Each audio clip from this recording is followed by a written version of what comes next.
Pelatih Timnas U22 Indonesia Indra Syafri akhirnya menetapkan 23 nama pemain untuk menghadapi Piala AFF U22 2019 yang nantinya akan berlangsung pada 17 hingga 26 Februari 2019 di Kamboja.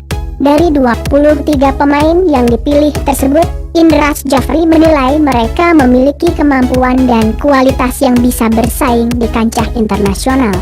Bismillah, kami membawa 23 pemain ke Piala AFF U22 di Kamboja.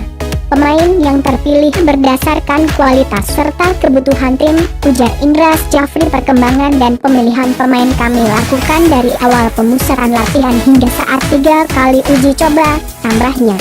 Dari hasil evaluasi di uji coba terakhir kontra Madura United pada Selasa, 12 Februari 2019, kemarin, ada 6 pemain yang dicoret.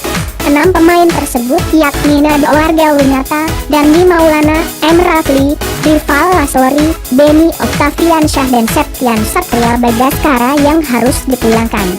Berikut 23 nama pemain Timnas U22 Indonesia untuk Piala AFF U22 2019.